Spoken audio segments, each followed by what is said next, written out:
Where is Margaret Collins? That was the question echoing through my son's house the night I wasn't invited.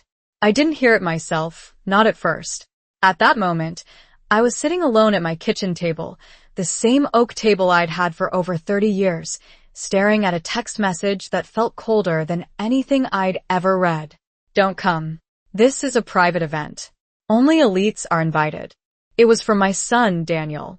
I read it twice, then a third time, as if the words might rearrange themselves into something kinder. They didn't.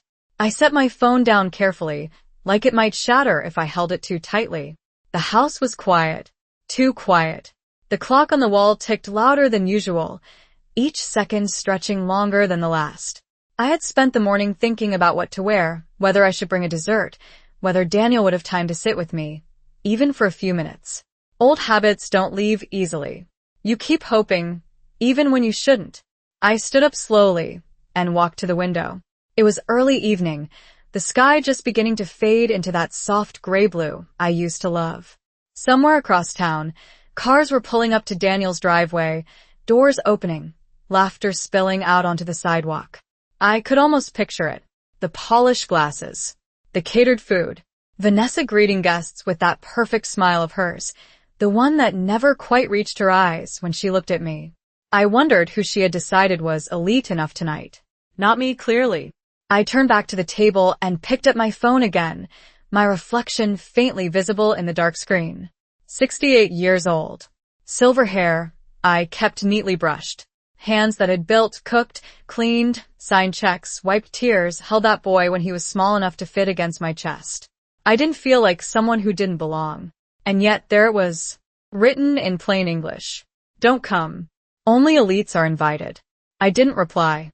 I didn't call. I didn't ask what I had done wrong. I had learned over time that silence often reveals more than questions ever could. So I stayed exactly where I was. I made myself a cup of tea, though I didn't really want it. I sat back down and let the steam curl into the air, watching it disappear. Minutes passed. Then an hour. I imagined the music starting, glasses clinking, conversations building. And then, somewhere in the middle of that carefully curated evening, something unexpected happened. Someone asked a simple question. Where is Margaret? And from what I would later learn, that question didn't go away. It moved from one guest to another, quiet at first, then louder, harder to ignore. Because no matter how elegant the table looked, no matter how exclusive the guest list was, there was one detail they couldn't quite explain. The woman who helped build it all wasn't there. I did not turn on the television that night. I did not play music. I let the silence sit with me, heavy and honest. My tea had gone cold, untouched on the table, a thin film forming across the surface. I watched it for a long time, as if it might tell me something I had missed. Then my phone buzzed. A soft sound, but it cut through the quiet like a crack. I glanced at the screen. Unknown number. For a moment, I considered letting it go to voicemail, but something in me shifted. I picked it up. Hello. There was a pause on the other end, followed by a woman's voice, warm but uncertain. Margaret? This is Evelyn Harper. I hope I am not bothering you. I straightened slightly in my chair. I recognized the name. Daniel had mentioned her once, a colleague, someone important enough to be invited tonight. You are not bothering me, I said, my voice steady. Is everything all right? Another pause. I could hear faint music behind her, the low hum of conversation, glasses clinking. It sounded exactly like I had imagined. I just wanted to check, she said carefully. People have been asking about you. I thought maybe you were running late. I looked down at the table, at my hands resting quietly in front of me. No, I said after a moment. I am not running late. Silence stretched between us, but it was a different kind of silence than the one in my house. This one carried questions. That is strange, Evelyn said slowly. Daniel mentioned you earlier. He said you might be joining us. I felt something settle into place inside me, not sharp, not loud, just clear. Did he? I asked. Yes, she replied. And Vanessa was just telling someone that you preferred smaller gatherings, that you were not comfortable with events like this. I let out a soft breath, almost a laugh, though there was no humor in it. I pictured Vanessa saying that, her tone polite, her smile flawless, shaping a version of me that fit neatly into her world. Quiet, withdrawn, uninterested. It was easier that way. Easier than explaining why I was not there. I see, I said. My voice did not change. Well, that is not entirely accurate. On the other end, I could hear the music shift, the room growing louder, as if more people had gathered. I thought so, Evelyn said, her voice lowering slightly. Because I have spoken to 3 different people tonight who all assumed you would be here. One of them said you were the reason this house even exists. I closed my eyes for a brief moment. Not from pain. From recognition. Truth has a way of finding its own path, even when no one invites it. That is kind of them to say, I replied. Margaret, Evelyn continued, a little more firmly now. Forgive me if I am overstepping, but something does not add up. You are expected, but you are not here. And the explanations I am hearing do not match. I opened my eyes and looked around my quiet kitchen. The dim light above the stove. The familiar walls. The life that had been built piece by piece, year after year. No, I said calmly. They do not match. There was another pause, longer this time. Then she asked the question that mattered. Would you like me to tell them you are on your way? I considered it. Just for a second. I imagined walking through that front door, all eyes turning, the room shifting in a single breath. But I let the image fade. No, I said gently. Not yet. I reached for my phone with my other hand, unlocking it slowly. My reflection stared back at me again, but this time, it looked different. Not smaller, not uncertain, just still. Let them wonder a little longer, I added quietly. It seems they are finally starting to ask the right questions. I did not hang up right away after Evelyn spoke. I let the quiet sit between us for a few seconds longer, long enough to hear the shift on her. And voices rising. A question repeated. Someone else asking again, a little louder this time. But seriously, where is she? It traveled through the room like a ripple. I could almost see it. Heads turning. Smiles tightening. Conversations pausing just long enough to let doubt slip in. Evelyn exhaled softly into the phone. It is getting noticeable now, she said. People are asking Daniel directly. I leaned back in my chair, folding my hands together in my lap. And what is he saying? I asked. There was a slight pause, followed by a quiet, almost careful answer. He is saying you were not feeling well, that you preferred to rest. I nodded slowly, even though she could not see me. That sounded like him. Gentle, avoidant, always choosing the version of truth that required the least confrontation. And Vanessa? I asked. This time, the pause was longer. She is adding details, Evelyn said. She mentioned you do not really enjoy being around people like this, that you feel out of place in these settings. I looked around my kitchen again. The same cabinets I had painted myself 10 years ago. The same worn rug by the sink. The same quiet life that had somehow been rewritten into something small. Something lesser. That is interesting, I said calmly, considering I was the one who hosted every holiday dinner in that family for over 30 years. Evelyn let out a soft breath that sounded almost like disbelief. That is exactly what someone just said here, she replied. An older gentleman, I believe a family friend. He said you used to be the one who brought everyone together. I closed my eyes for a moment, not to escape, but to remember. The long tables. The extra chairs pulled in from other rooms. The sound of laughter filling spaces that felt too small to contain it. I had never needed to be invited then. I was the reason there was something to be invited to. People remember more than we think, I said quietly. Yes, Evelyn agreed. And now they are starting to compare notes. I could hear it clearly now, even through the phone. The music had not stopped, but it no longer carried the same ease. There was a different rhythm underneath it. Questions. Uncertainty. The beginning of something unraveling. Margaret, Evelyn said, her voice lower now, more serious. I think you Should know, someone just asked Vanessa why there are photos of you all over this house if you are not part of tonight. I opened my eyes and looked toward the hallway where a framed photograph hung just out of sight. Daniel at 16, standing beside me in his graduation suit, both of us smiling like the future was something simple and certain. And what did she say? I asked. She laughed. Evelyn replied, though there was no humor in her tone. She said those were from a different time. I let that sit for a moment. A different time. As if I had been archived. As if I belonged to a version of their lives that no longer needed to exist. I see, I said softly. My voice did not waver. It did not need to. Truth does not require volume. Margaret, Evelyn continued, this is not going the way they expected. I allowed myself the smallest pause before answering. No, I said. It is not. I reached for my tea again, finally lifting the cup to my lips, even though it had gone cold. It did not matter. Some things are not meant to be warm anymore. Stay where you are, I told her gently. And listen. There was a shift on her end, like she was turning slightly, paying closer attention. All right, she said. Why? I set the cup down with care, my fingers resting lightly against the ceramic. Because, I replied, my voice steady and quiet, when a story starts to fall apart, the truth does not need to be pushed. It only needs a little more time to be heard. I did not need to be in that room to understand what was happening inside it.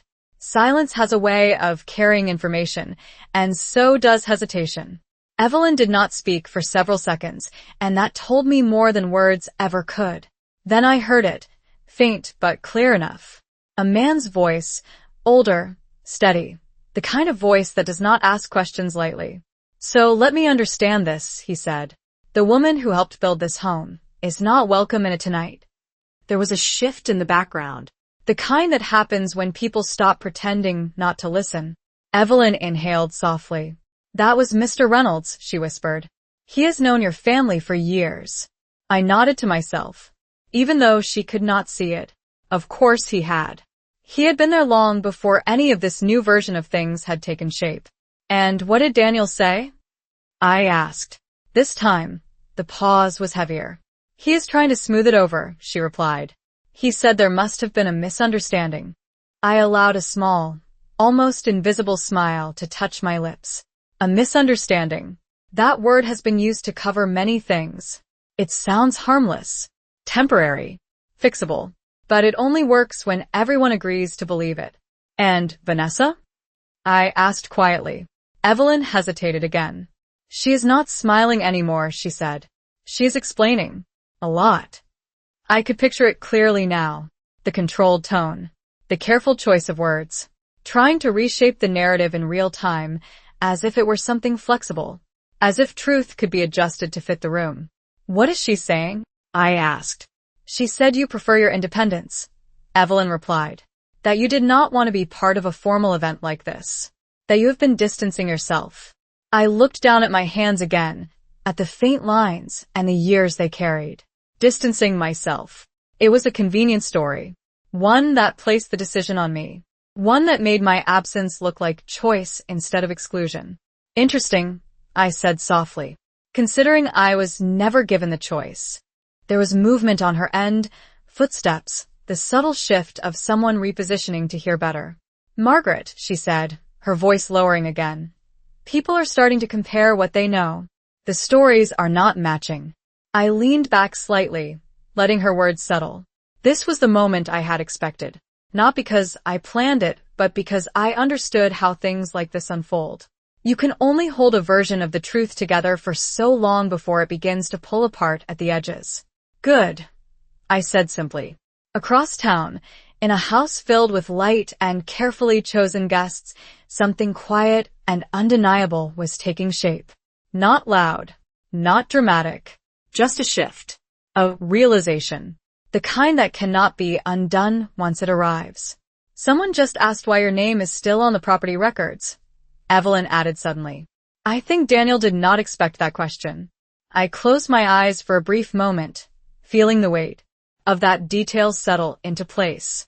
Paperwork, ownership, The parts of a story that do not change just because someone wishes they would. No, I said calmly. He did not. I opened my eyes again, my gaze steady, my voice even. And that is the problem with building something on the surface, I continued quietly. Eventually, someone looks underneath. There was a pause, then Evelyn spoke again, her tone almost different now, more certain. Margaret, I think they are realizing they should have invited you. I let the silence answer her for a moment before I spoke. No, I said finally. They are realizing something else. I reached for my phone, unlocking it slowly, my thumb hovering over the screen. They are realizing, I continued, my voice calm and precise, that leaving me out does not remove me from the truth. I did not rush. There was no need to. Time was already doing the work for me. I kept my phone in my hand, my thumb resting lightly against the screen, not moving yet. Across town, I could feel the shift growing stronger, even through the quiet distance between us.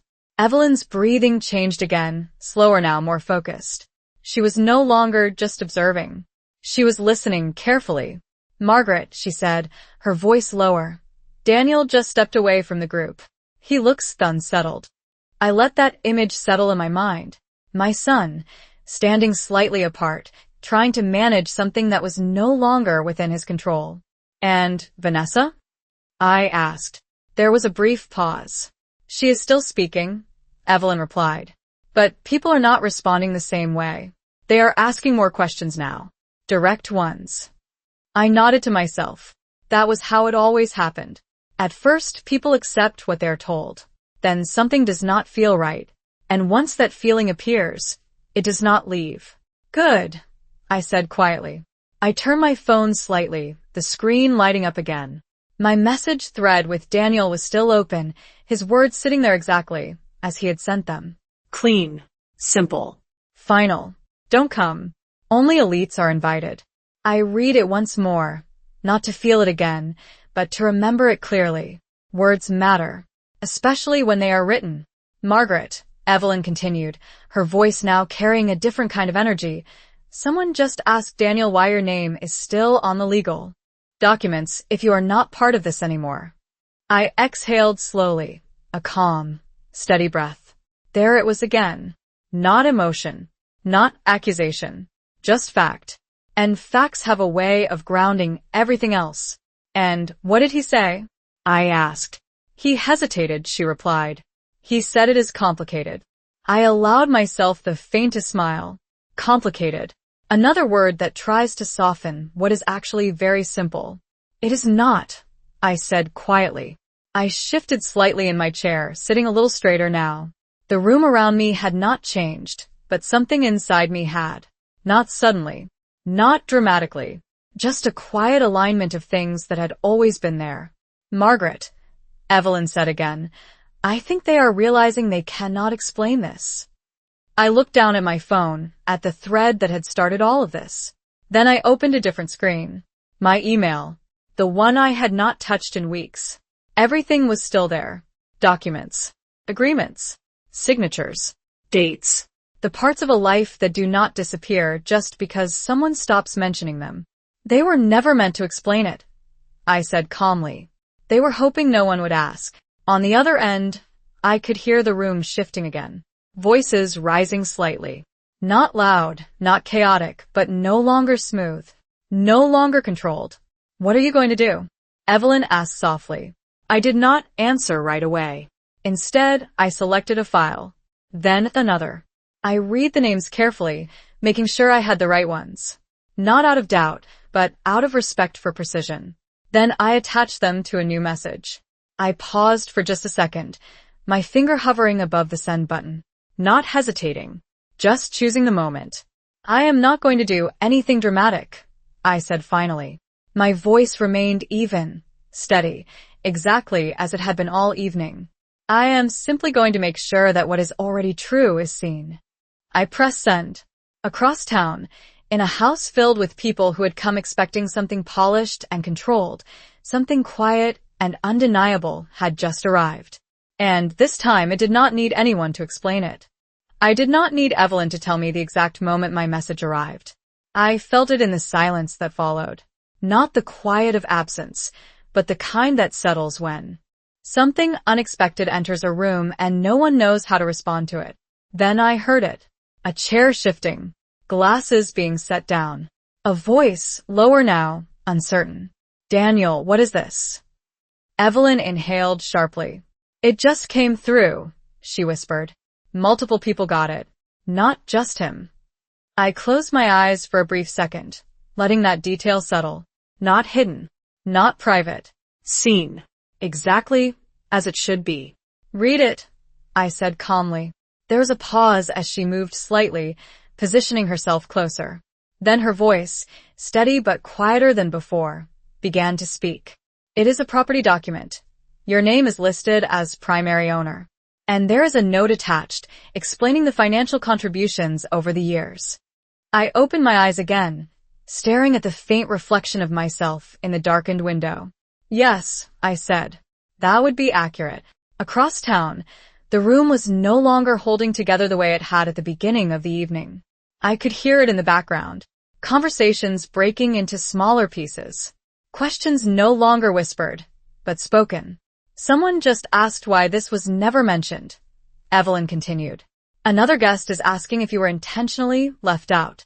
I leaned back slightly, my posture relaxed, my hands resting calmly on the table. And what are they saying now? I asked. There was a longer pause this time. Longer than any before. Daniel is trying to explain, she said slowly. But it is not coming together. He keeps saying it was not meant to be taken that way. I let out a quiet breath. Words can only carry so much weight before they collapse under their own contradictions. And Vanessa? I asked. Evelyn's voice lowered even more. She looks cornered. She is saying there must have been confusion about the invitation. I glanced down at my phone again, at the message that had started it all. There had been no confusion in those words. They had been clear, deliberate, final. There was no confusion, I said quietly. On the other end, I could hear another voice now, sharper, more direct. A woman this time. If she owns the house, why was she not invited? The question cut clean through everything else. No dekerasjen. No sofening. Just truth, standing where it could not be ignored. Evelyn exhaled slowly. That question, no one is answering it.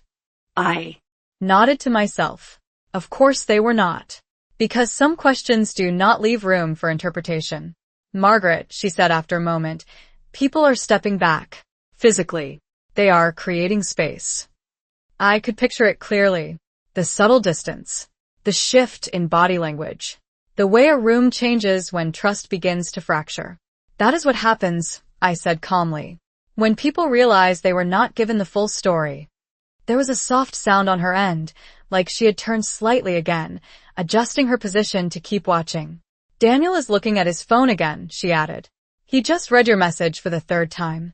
I allowed myself a small, quiet pause before speaking. Good, I said. My voice did not rise. It did not need to. He should read it as many times as it takes. I reached for my cup once more, lifting it slowly, taking a small sip of the now completely cold tea. It did not taste the way it had earlier, but I did not mind. Some things are not meant to stay the same.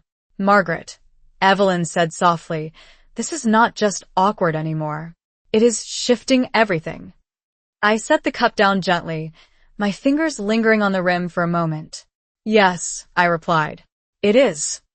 I looked around my quiet kitchen again. The same walls, the same light, the same stillness.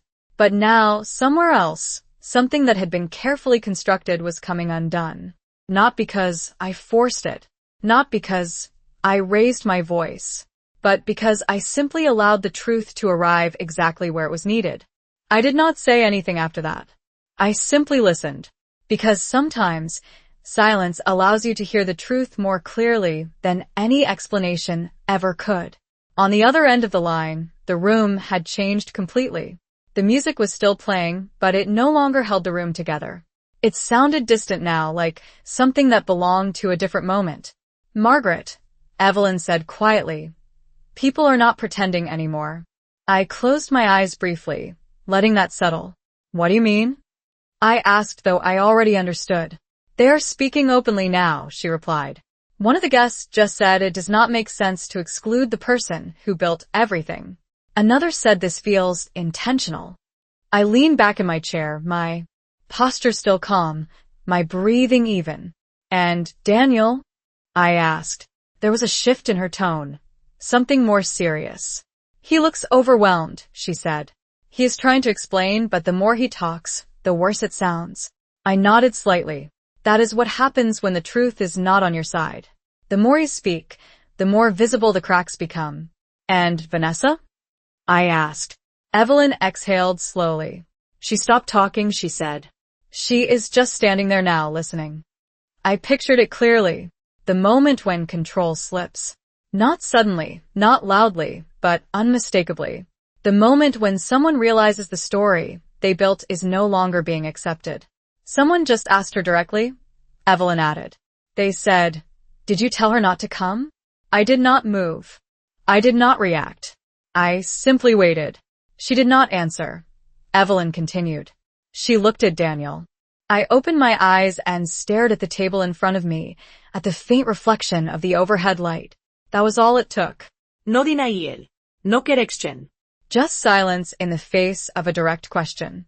That is enough, I said quietly. Across town, the room had shifted into something else entirely. Not a gathering anymore. Not a celebration. Something more honest. More uncomfortable. More real. Margaret, Evelyn said softly. People are starting to leave. I let that sit for a moment. Chairs moving. Quiet goodbyes. The subtle way people distance themselves when something no longer feels right. They are not making a scene, she added. They are just choosing not to stay. I nodded to myself. That was always the most powerful response. Not confrontation. Not noise. Just withdrawal. Daniel just called your name, she said suddenly. Out loud. I paused, my hand resting lightly on the edge of the table. And? I asked. No one answered. Evelyn said. It echoed. I allowed a small breath to leave me, steady and controlled. Of course it did, I said, because absence has a sound, and once it is heard, it cannot be ignored. There was another pause, then Evelyn spoke again, her voice quieter than before. He is looking at the door now. I glanced toward my own front door, still closed, still exactly as it had been all evening. He should have done that earlier, I replied. My tone remained even, unchanged. Not bitter. Not emotional. Just clear. Margaret, she said gently, I think they finally understand. I let the silence answer her for a moment before I spoke. No, I said softly. They're just beginning to. I rested my hands together again, my fingers still, my posture calm. Somewhere across town, a carefully constructed image had come apart. Not because I forced it, not because I demanded anything, but because, in the end, the truth does not need permission to be seen. I did not expect the next sound. It was not a voice, not a question. It was a door, faint, but unmistakable, opening, then closing again. Evelyn did not speak for a moment, but I could hear the shift clearly. The room had lost more than its balance now. It had lost its audience. Another group just left, she said quietly. They did not even finish their drinks. I nodded slowly, though she could not see it. People do not stay where something feels wrong. Not when the truth begins to settle into the room like that. Daniel is trying to stop them, she added. He is asking them to stay, to give him a chance to explain. I rested my hands flat on the table, feeling the cool surface beneath my palms. And are they staying? I asked. There was a pause. No, she said simply. They're being polite, but they are leaving. I let that sit for a moment, not as a victory, just as a consequence. Vanessa just tried to speak again. Evelyn continued. She said there was a misunderstanding about the invitation. I glanced at my phone again, at the message still sitting there, unchanged, undeniable. And did anyone believe her? I asked. This time, there was no pause. No, Evelyn replied. Someone just said, we saw the message. I allowed a quiet breath to leave me. That was all it took. Not anger. Not confrontation. Just evidence placed where it could not be denied. Margaret, she said softly. Daniel just asked who shared those documents. I looked down at my reflection in the screen again. Calm. Still. Unmoved. And what did they say? I asked. No one answered him, she replied. They just looked at him. I closed my eyes briefly, letting that image settle. A room full of people, no longer willing to participate in something that did not hold up under simple questions. He is. Looking around now, Evelyn added. Like he is trying to figure out how this happened. I opened my eyes again. It did not happen, I said quietly. It was already there. Across town, the sound of the evening was no longer smooth. Conversations had broken into fragments, the kind that do not reconnect.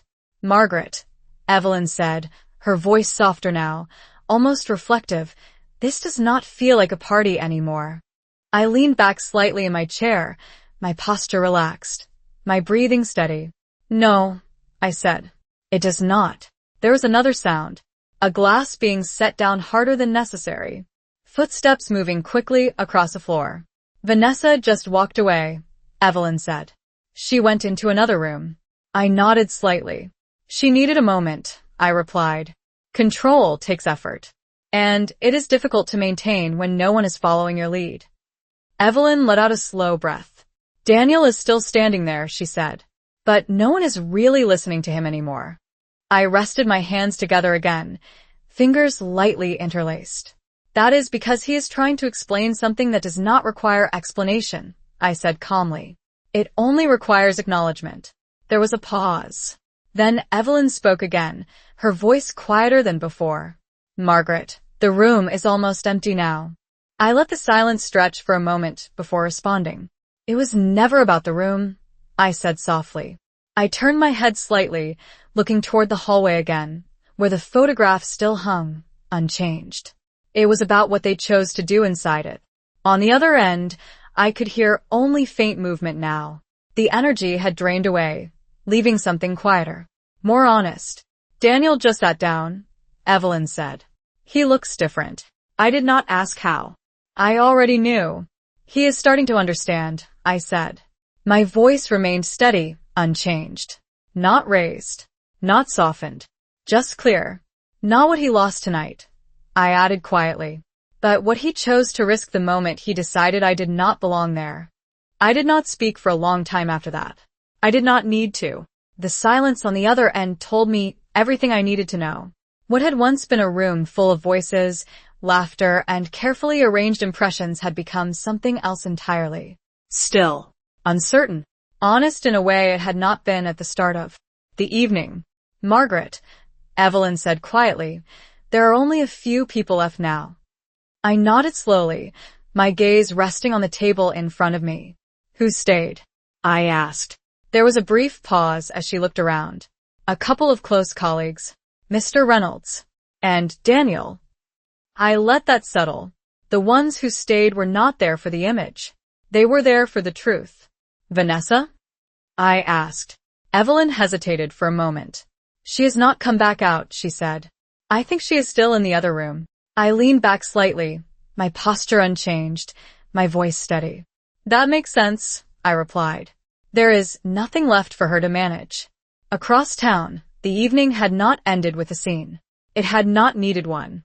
It had ended with distance, with quiet decisions, with people choosing to step away from something that no longer aligned with what they believed to be right. Daniel just stood up again, Evelyn said. He is looking at his phone. I glanced down at mine, still resting beside me on the table. Is he calling? I asked. There was a pause. No, she said softly. He is just staring at it. I allowed a small breath to leave me. Not heavy. Not emotional. Just present. He is reading it again, she added. I nodded to myself. He should, I said. Every word was his. There was a shift on her end, a slight movement as she stepped closer, listening more carefully. Margaret, she said after a moment, he just said your name again. But this time it was quieter. I looked toward the window, at the faint outline of the night outside. That is different, I said. Yes, Evelyn replied. It is not frustration anymore. It sounds like realization. I closed my eyes for a brief second, letting that word settle. Realization does not arrive loudly. It does not announce itself. It simply appears, and once it does, everything before it begins to look different. He is sitting down again, she continued. He looks smaller somehow. I did not respond right away. Not because I did not have anything to say, but because some moments deserve to remain undisturbed. Margaret, she said gently, what will you do now? I opened my eyes again, my gaze steady, my voice calm. Nothing, I said. There was a pause on her, and as if she expected more. Nothing, she repeated softly. No, I said. There is nothing left to prove. I reached for my phone, turning the screen off completely this time. The reflection disappeared, leaving only the quiet surface. Tonight was never about being invited, I continued. It was about being seen. I stood up slowly from the table, my movements unhurried, deliberate. The house remained just as it had been. Still. Familiar. Mine. And now they have seen, I added quietly. On the other end, Evelyn did not speak for a moment. Then, softly, yes, she said. They have. I walked toward the hallway, pausing briefly near the photograph that had been there all along. The same smile. The same moment. Unchanged by anything that had happened tonight. Margaret, Evelyn said one last time, her voice calm now, settled. I think this changed something for him. I rested my hand lightly against the frame for a second before letting it fall back to my side. It should have, I replied. My tone remained even. Not harsh. Not forgiving. Just certain. I turned off the kitchen light, letting the room fall into a softer darkness. Because some things, I said quietly, once they are understood, cannot be undone.